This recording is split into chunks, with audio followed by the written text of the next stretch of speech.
Dream of the Red Chamber Chapter 10. And what a way to start a party. The celebration is for Jia Jing, who's the patriarch of the Ning branch, and he's not there. That's the first just delicious piece of absurdity the novel gives us. The guest of honor is a no-show. A complete no-show. Jia Jing's birthday is being celebrated with immense resources, but he decided not to attend because he's, and I'm quoting here, good in tranquility. Good at tranquility? What does that even mean? It means he's achieved cultivation. In his own mind, he's basically become an immortal.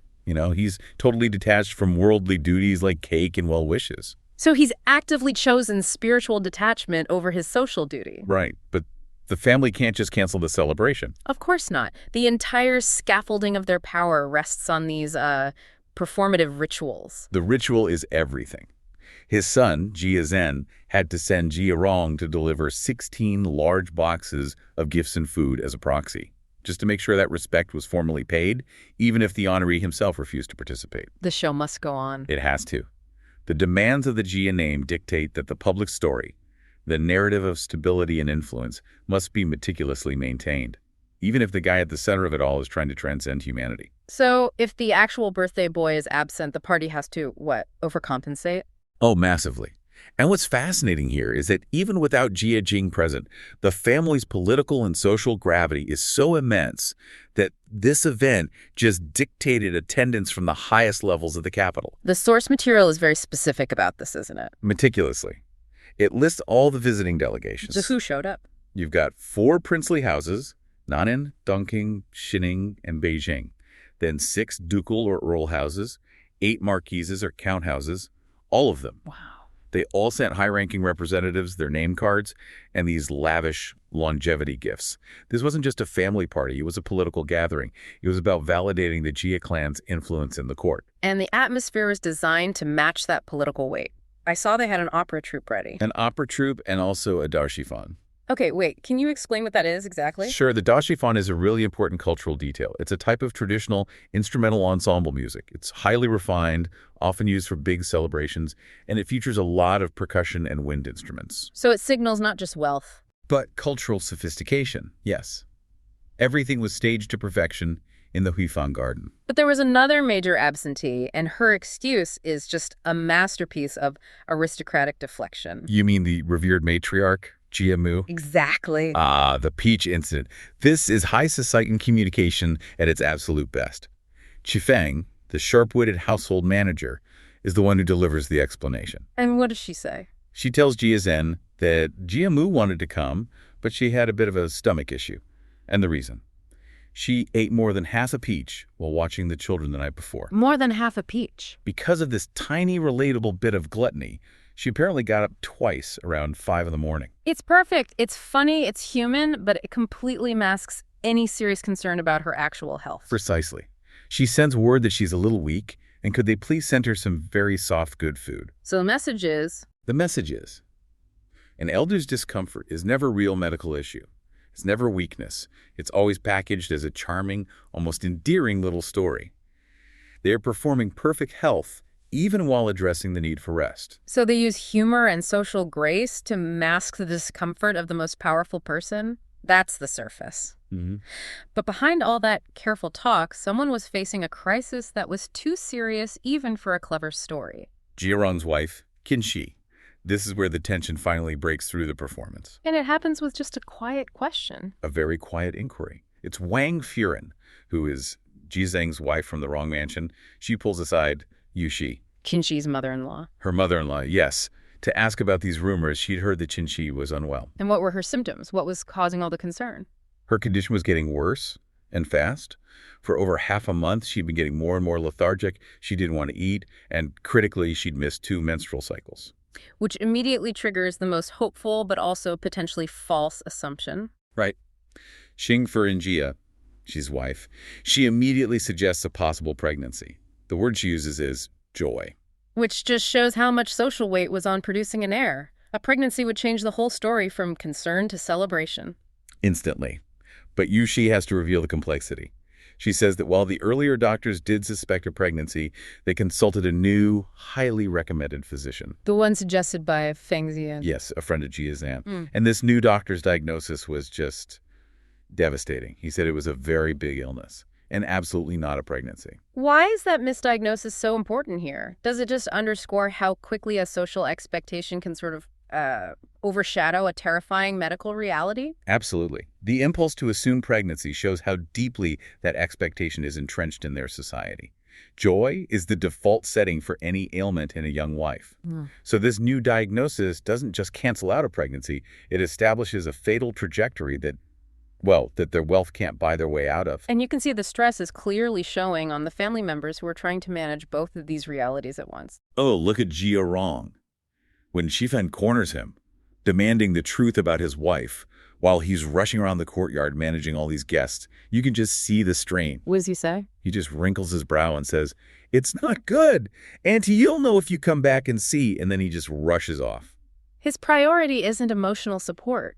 No, it's maintaining the social performance the celebration demands. So Xifeng, ever the pragmatist, realizes she can't just let this go. She and Bao Yu take a detour before going to the main party. They go to Qinqi's room, and Xifeng immediately sees how severely thin Qinqi has become. This is that critical shift, isn't it? From the public performance to this incredibly intimate despair. It is. And Bao Yu comes along, but he's almost distracted at first by the beauty that still surrounds her, even in her illness. He sits there looking at this famous painting, the Sitang Spring Sleep painting, and an elegant couplet on the wall. The room is still beautiful, which just highlights the personal crisis happening against this backdrop of luxury. And then Qinxi gives one of the most heartbreaking speeches in the entire novel. It's a moment of pure resignation. She praises everyone, her in-laws, her husband, Xifeng's kindness, but then she says all that praise is almost worthless now because she's lost her strong will, her will to fight. She's given up. Completely. And this resignation is just steeped in fatalism. She tells Xifeng, and this is a direct quote, she says she won't likely survive the year. Wow. And then comes the truly pivotal philosophical line, the one that cuts through all the family's wealth and power. She says that no matter the doctor, no matter who they hire, they can cure the disease, but not the fate. That distinction, disease versus fate, that's the core message here, isn't it? It's everything. It's the idea that all their resources are just impotent against destiny. And this is the ultimate limit of their power. It is. And it hits Bao Yu, who is so sentimental, so hard, that he just starts weeping. But Xifeng, ever the practical manager, she pivots instantly from sorrow back to her duty. The text mentions her eye circles red for a long time, so she's feeling it. Oh, she's feeling it. It's genuine grief. Yeah. But she doesn't let it paralyze her. She switches into problem-solving mode. First, she tells Bao Yu to leave. Yes, she calls him too sentimental, or even motherly, basically saying, "Get out, you're not helping." And then she tries to comfort Qinshi. She does. First with a kind of universal proverb. Heaven has unpredictable winds, people have sudden misfortunes. That's the philosophical comfort. But then she immediately follows it up with a practical comfort, the comfort specific to the Jia family. Their vast wealth. Their vast wealth, which is where we get the ultimate illustrations of their resources. She tells Qinshi that the family can afford anything, even if it took 2 caddies of ginseng to save her. 2 caddies of ginseng. Just think about that. Ginseng was one of the most expensive medicines in imperial China. It was reserved for the super wealthy, the highest nobility. So Xifeng's comment isn't just about comfort. It's not. It's also bragging about their financial muscle, assuring Qinshi that they can literally buy the most expensive fight against death possible. But that whole effort is immediately undercut by what Qinshi just said about fate. The family has the money, but fate may not accept the payment. Exactly. So after this incredibly emotional, tragic exchange, Xifeng has to just pull herself together and rejoin the world. And the narrative transition is so sudden, it just sweeps us away from that sick room and directly into the party in the Huafeng garden. The author, they do this so deliberately. It's this incredible sensory dissonance. You leave the quiet desperation behind the side door. You walk right into the noise. The noise and the movement of the celebration. The description of the garden is so lush, it's designed to make us forget the sickbed entirely. You're just bombarded with these beautiful details. Yellow flowers everywhere, white willows sloping across the hill. Stream rapids in the rocks. And the sound. The music is no longer just an idea, it's filling the air. You see red leaves fluttering in the trees, the elegant robes of the guests moving through the landscape, the wealth, the orchestrated beauty, the pursuit of pleasure, it's all fully back on display. The family has physically and psychologically moved away from the tragedy. They have to. The music plays, the celebration continues, and they move toward pleasure, leaving the truth about Jinxi symbolically locked away. The demands of their social standing just supersede human grief. Jiarui has stole out of the banquet to wander the grounds. And he finds Fengji alone. He does, behind the rockery, the false mountains. And his choice of words is immediately alarming. He calls the meeting fate or affinity, Yuan. As if this is some kind of romantic destiny. Exactly. As if skipping a family function is proof of anything other than him being bored. And he makes no attempt to hide what he wants.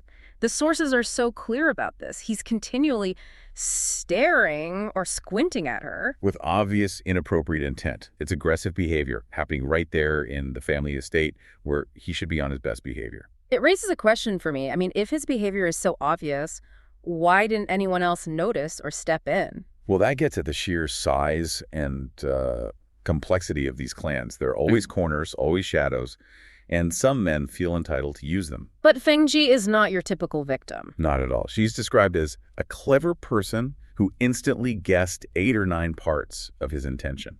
So she knows exactly what this game is? Oh, immediately. Right. And more importantly, she recognizes the threat he poses to her reputation and her stability. Her response then is just brilliant. It is. She deploys this fake, almost exaggerated politeness. She flatters him, calling him smart and amiable. Right.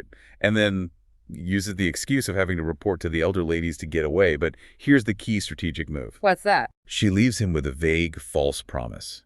When we are free, let's talk again. That false promise isn't surrender. No, it's bait. And Jiarui, who's just blinded by lust and ego, he doesn't see the trap at all. He's described as being ecstatic. His expression becomes unpleasant to look at, a sign that he's lost all his decorum. He's left half paralyzed with excitement. Wow. He is completely consumed by this illusion that he succeeded. But the moment she's safe, away from his gaze, we get her internal perspective. And what's that? She instantly labels him a beast. She reduces him to an animal, and her vow is, it's terrifyingly cold. She declares, I will make him die by my hands. Only then will he know my capabilities. Yeah. That's not just anger. That is a calculated declaration of war. She didn't just escape the threat. She immediately began plotting the downfall of a family member. It just shows you the strategic level she operates on. So she's just set a lethal trap. But the incredible thing is she doesn't pause.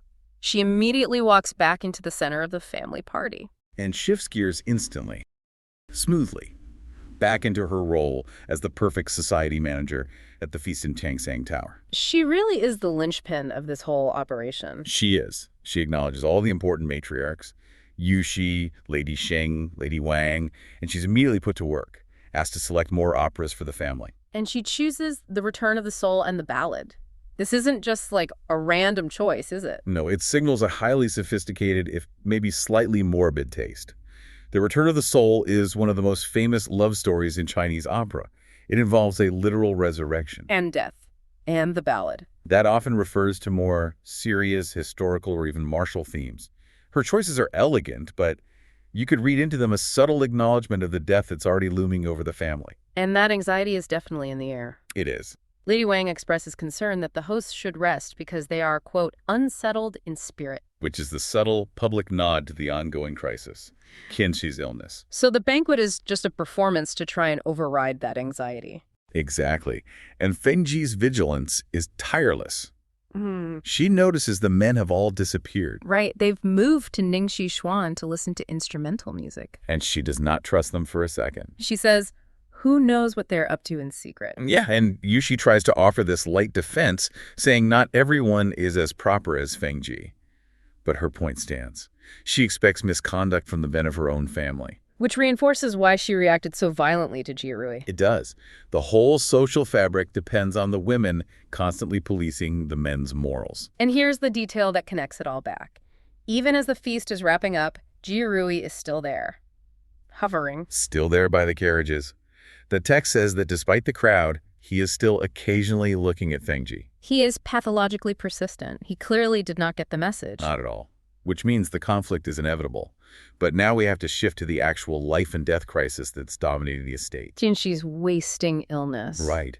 Following the feast, Her health becomes the overwhelming focus, causing huge anxiety for everyone. And the family is just desperate for positive signs. They are. We see this brief spike of hope around the winter solstice because her illness didn't get worse during the festival. And this is a really beautiful, sad detail. The elders are grasping for this superstitious reassurance that because she survived a major calendar event, maybe she'll survive overall. But Fengji is the one sent on the second day of the new month to get the actual reality for Jiamu, the matriarch. And that reality check is brutal. She finds Qinshi is severely emaciated. The meat on her face and body completely wasted away. There's no hope, only decline. Jinji does manage one small comfort.